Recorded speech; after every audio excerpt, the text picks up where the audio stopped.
Good day. Welcome to another session of Fog Accountancy Tutorials. Today we're going to continue our study on IAS 12, income tax, by taking a practical question that illustrates what I have taught you in the part 2 of this lesson. Now, in the part 2 of this lesson, I explained how to recognize the tax expense for the year in a statement of profit or loss. And then I made mention of two main things, the current tax and the movement in deferred tax. But I also mentioned the prior year adjustment, which will relate to either an under provision of tax or an over provision of tax expense from the previous year. And so these are the concepts that I explained from the part 2 of this lesson. And so from that concept, I'm going to solve a question with you. But let me just do a quick recap of what I explained, and then we'll move on. Now, I said that to recognize your tax expense in a statement of profit or loss, you need these things. That the main thing that you need to do is get your current tax provision for the year, then you add your movement in deferred tax.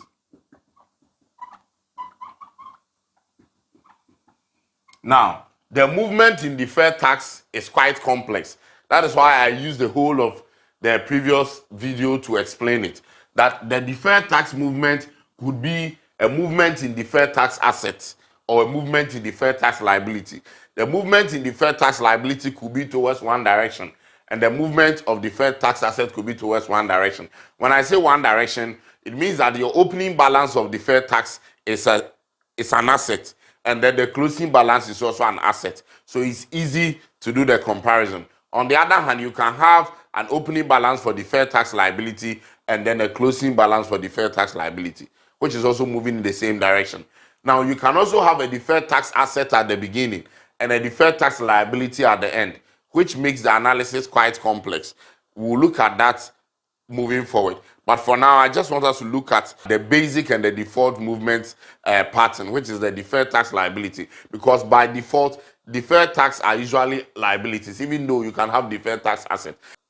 And then we also explain in the part 1 and 2 of this lesson how to determine when a deferred tax is an asset or a deferred tax will be a liability. And we said, now, what I know you should remember from now is that deferred tax comes about when there is application of the tax rate on the temporary difference. And then the temporary difference is simply the difference between the carrying amount of the asset and its tax base. So carrying amount, which is the net book value, minus the tax base. The tax base is the value that is assigned to the asset for tax purposes from the tax authorities. So once you take the difference of these two, you call it a temporary difference. And when you apply the rate of tax on the temporary difference, it gives you the deferred tax. Now, we also said that if the tax base is more than the carrying amount, it gives rise to a deferred tax asset.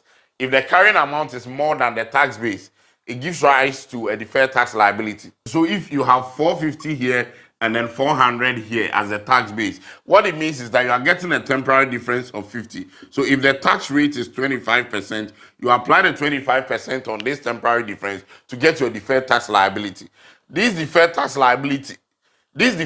will be a liability because the carrying amount is greater than the tax base. So the root cause of determining whether a deferred tax will be an asset or liability springs from whether the carrying amount is more than the tax base or vice versa.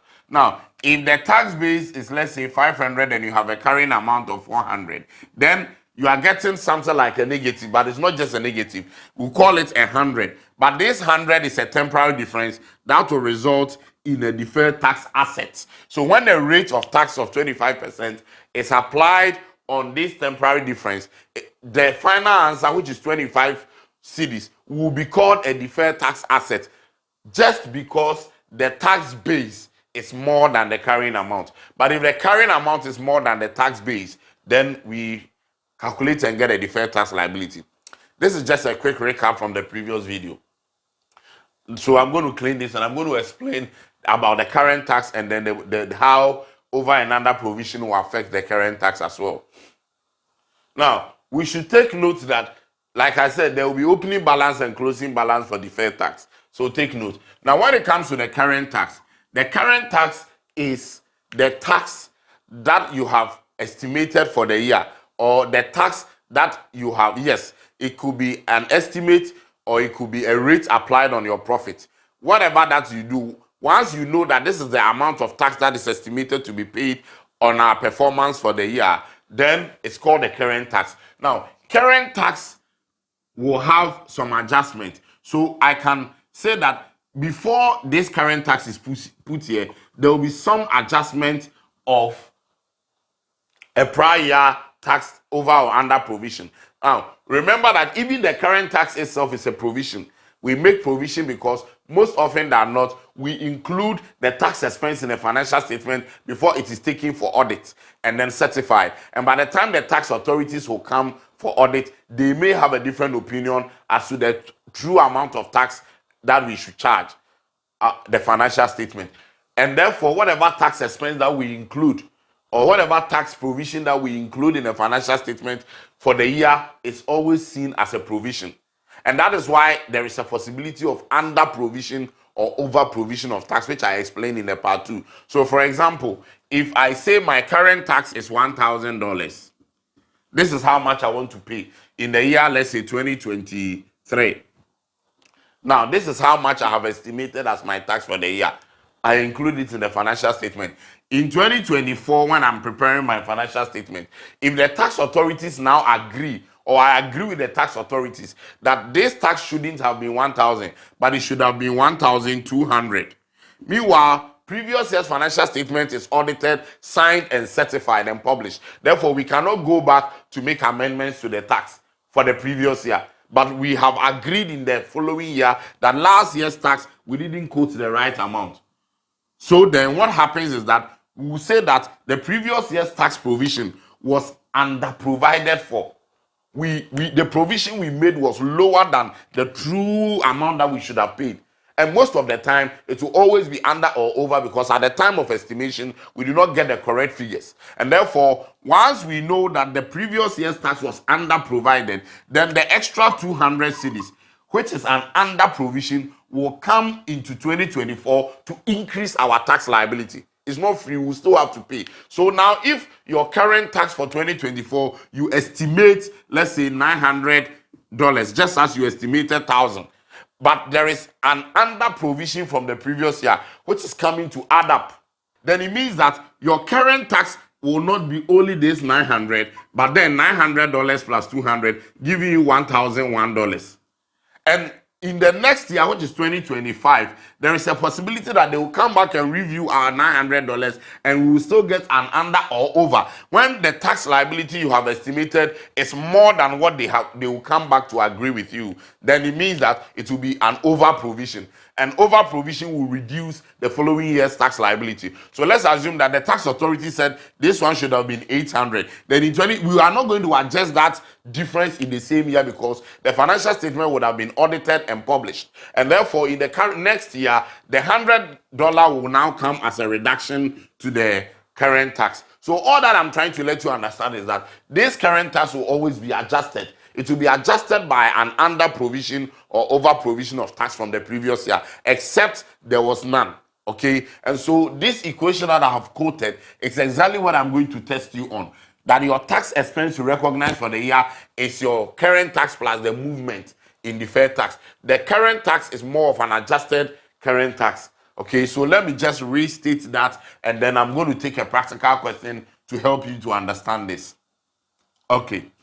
So I can now say that the tax expense to be recognized for the year in the financial statement for this year will be your adjusted current tax.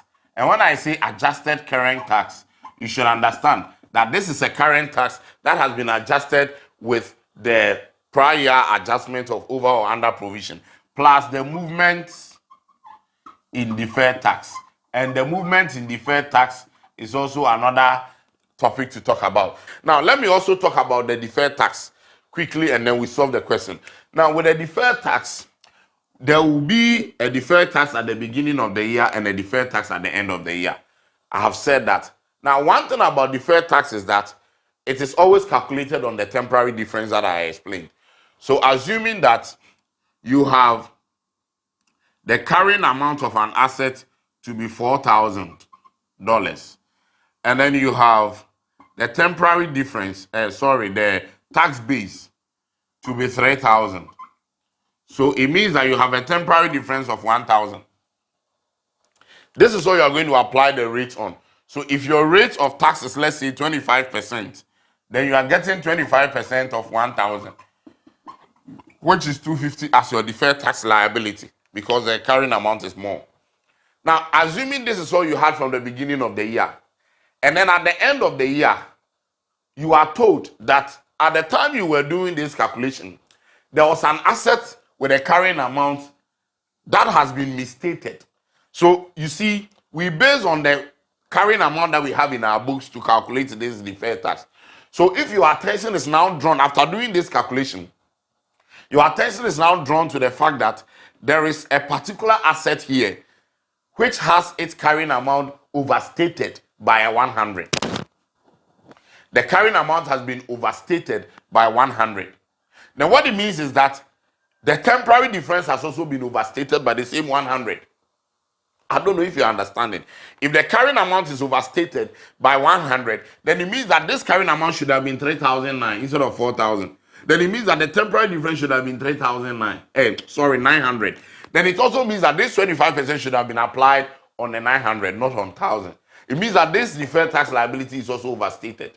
So you apply, so you see the dynamics. We also know that it could be that this has been understated. So, or there could be difference in fair value adjustment. So one of the assets could have its fair value adjusted and you will not be aware. So when you are made aware, any adjustment in fair value, whether it's an increase or decrease in any of the values of the carrying amount of the asset, will affect the temporary difference. So even if you have already calculated deferred tax, you have to calculate a new deferred tax on the new temporary difference. So here, if it's a reduction, we can calculate the 25% on the difference of 100 and subtract it from this, or we can recalculate it based on 900. I don't know if you understand it. Another thing we can do is that we could have just said, oh, okay, instead of using the 1,000, let us now subtract the 100 from the 1,000 to get 900. So now 25% of 900 is going to give us 225. So instead of the deferred tax of 250, it's now 225 because we just realized that there was a reduction in fair value of one of the assets by 100. So please take note that deferred tax calculations always become sensitive to the changes in the value of the asset. Because whether the value of the asset is going up or down, the tax base will remain the same. But mostly the fair value adjustments affect the carrying amount. And when there is an increase or decrease, indirectly or directly, we know that the temporary differences must change. And once the temporary differences must change, it will affect your calculation of your closing or opening deferred tax, depending on which date that the change was made. So I need you to get this. And I'm going to solve a practical question with you right now to try and help you to understand. It's a very tricky question, but I want you to follow and then I'll help you to understand this concept. Okay. Matilda Limited's net asset had a carrying value of 150,000 Ghana cedi, more than its tax base for the year ended 31st December 2020. On the same date, an item of plant had its fair value reduced by 15,000 Ghana cedis, but did not come to the notice of management until December 2021. In 2021, Matilda Limited, In 2021, Matilda Limited had taxable profit of 120,000 Ghana cedis. In the previous year, 2020, income tax on 2020 profit had been estimated as 30,000 Ghana cedis. The difference between the carrying amount of the company's asset and its lower tax base is 189,000 Ghana cedis for the year ended 31st December 2021. The corporate tax rate is 30%, required. In accordance with the principles of IAS 12, income taxes, calculate the tax payable and the charge for 2021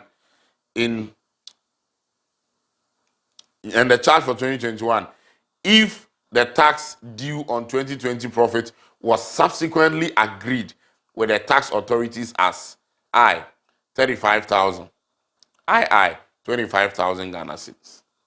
Okay.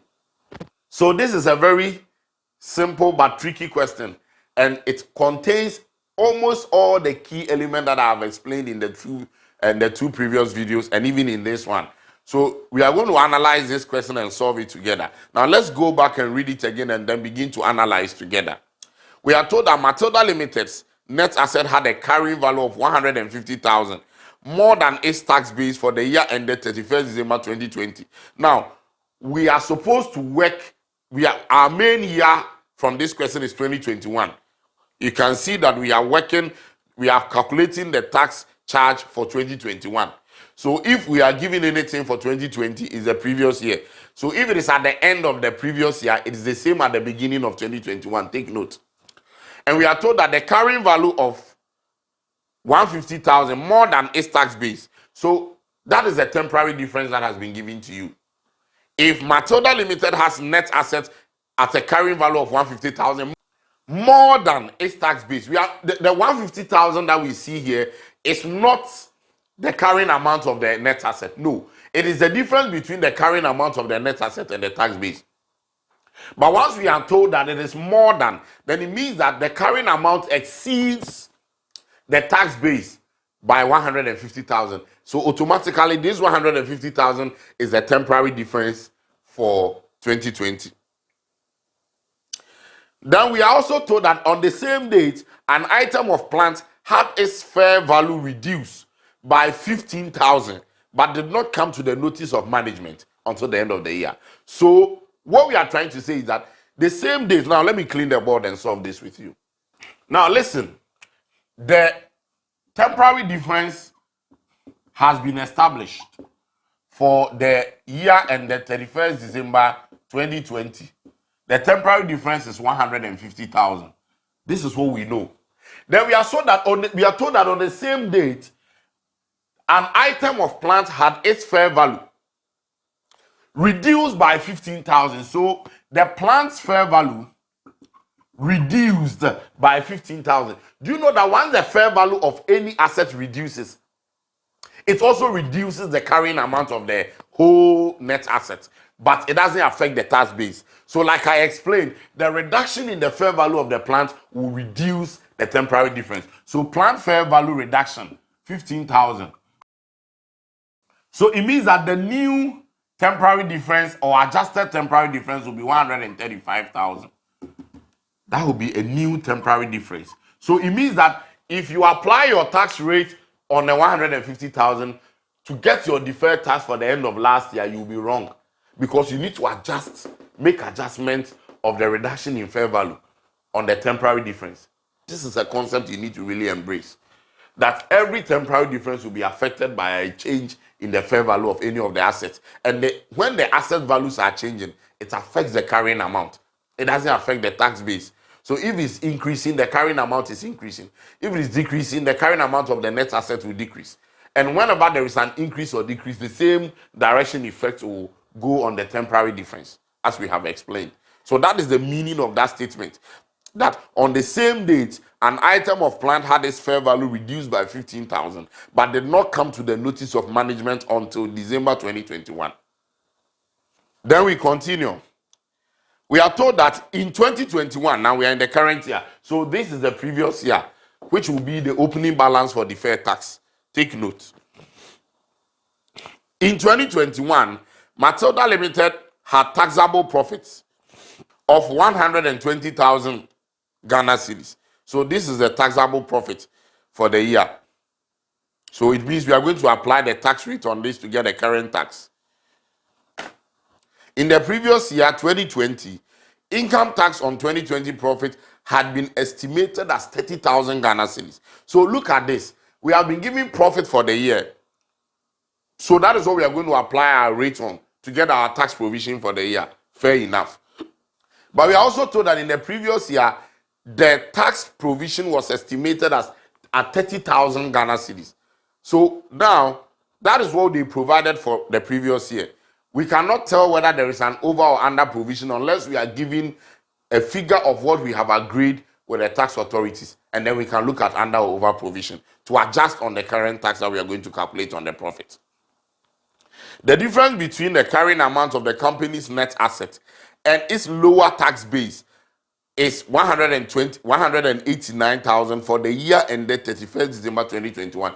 So this one is a temporary difference for the end of the year. At the beginning of the year, so what we had here is for the beginning of the year. 31st December 2020 is the same as 1st January 2021. So we're going to use this to calculate the deferred tax provision for the beginning of the year. And then we have 189,000 as a temporary difference. This will result in a deferred tax liability, what we have on the board. And what we have in the question at the end of the year will also result in a deferred tax liability. Why? Read it carefully again. We are saying that the difference between the carrying amount of the company's asset and its lower tax base. What it means is that the tax base is lower than the carrying amount. And when the tax base is lower, the resultant figure will be a deferred tax liability. It means the carrying amount is higher. And it's 189,000 for the end of the year, 31st December 2021. Then finally, we are giving the corporate tax rate as 30%. So from the question, from what I have just analyzed, we have been given the temporary difference at the beginning, which will be affected with a reduction in fair value of an asset. We have been given the closing temporary difference, which is going to give us a closing deferred tax liability. Then we have been given a profit from which we can calculate our current year tax.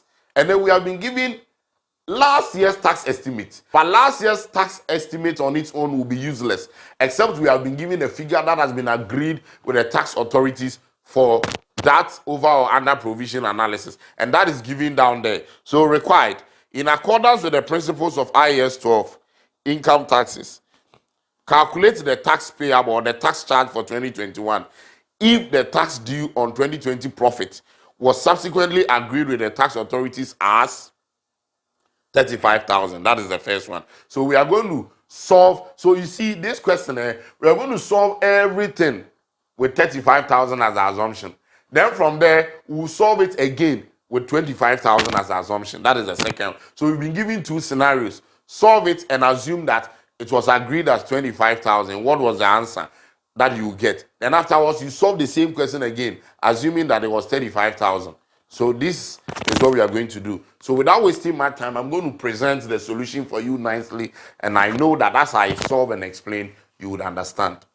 Okay.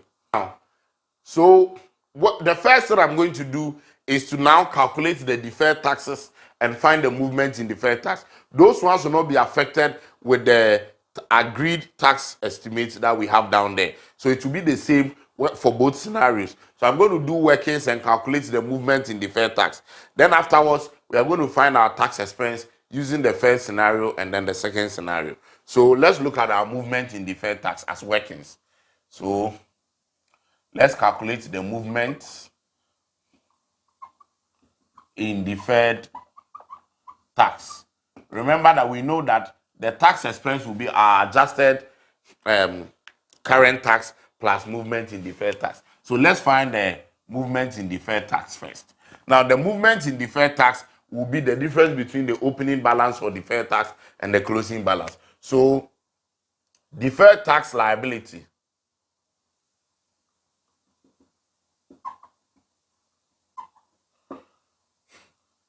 at 1st January 2021. So let me extend this. It's going to be, now the temporary difference has been affected. It was 150,000, but we will reduce it by the fair value. And remember that the tax rate in the question is 30%. So it's going to be 30% of 135,000. You can show, of course, you can show workings on how you had the 135,000. So it's going to be 150,000 minus the 15,000, which is the reduction in fair value. And that is going to give us, so 30% of 135,000. Or you can do this workings outside and then bring a 135,000 here. So when you do this, you are getting 40,500. That is your opening deferred tax liability. And then we look for the closing. So deferred tax liability at 31st December 2021. And that will be 30% of the temporary difference at the end of the year is given in the question as 189,000. So 189,000. That is going to give us 56,700. So now we find the movement. If your opening deferred tax is 4,500 and then your closing is 56,500, then the movement is obviously the difference. And in this case, the movement will be 16,200. So movement in deferred tax. Now remember that this movement of 16,200 is an increase in deferred tax liability. And when the deferred tax liability is increasing, we add it to the current year. If it was a decrease, we would have subtracted from the current tax to get the tax expense. So please take note. So this is the movement in deferred tax. So having established the movement in deferred tax, we are going to now establish our tax liability for both scenarios. Okay, so the movement in deferred tax is 16,200. So scenario 1, we are assuming that agreed tax for the previous year with the tax authorities is 35,000. And so this is what we are going to do. I'm going to present it nicely for you. Remember that it is your current tax adjusted with the prior year adjustment or over or under provision, and then we add. So I'm going to clean this, okay? So our movement for deferred tax is 16,200. I'm going to clean this and I'm going to solve the two scenarios side by side so that you can compare. Okay, so let me split my board into two like this so that I will have space for both of them. So now, let us begin with the first scenario. Matilda Limited. Now, we know that we should always get the current tax before we adjust the over or under provision. Now, the current tax was not given directly in the question. We're given the profits for the year 2021 as 120,000. So we are going to apply the tax rate of 30% on that profit. So current tax will be 30% on 120,000, and that is going to give us 36,000. Okay, current tax is 36,000. Then we have to now find the over or under provision. Now let's go back to the question. We are told, now in the previous year, 2020, income tax on 2020 profit has been estimated as 30,000. Then down there, we are told that it was agreed with the tax authorities that tax is 35,000. That is the I after the requirement, 35,000. So if last year tax was estimated as 30,000, but later the tax authorities came to agree that it should have been 35,000, is this an under provision or over provision? Obviously, this is an under provision. It means last year we under provided for tax.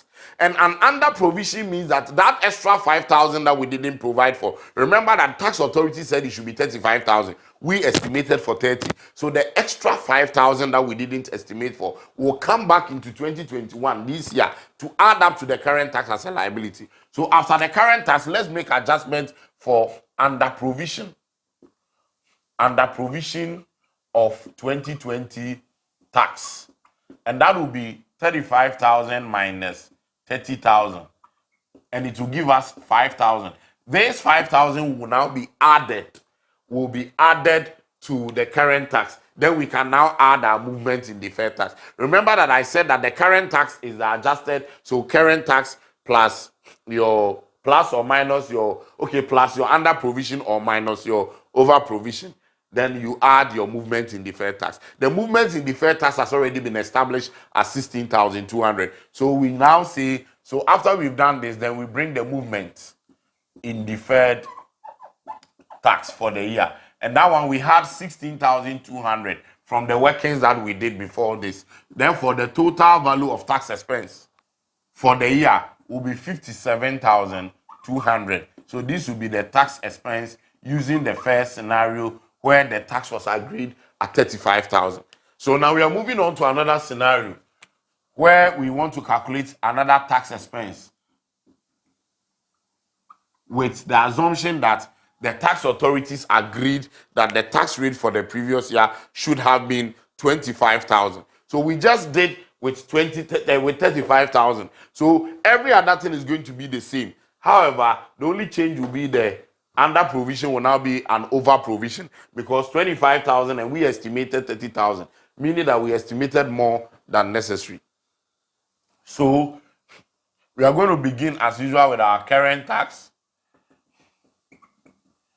The current tax is 36,000.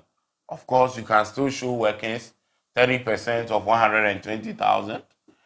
And then now it will be over provision from the previous year. Now, over provision, the 25,000 is now lower than the 30,000.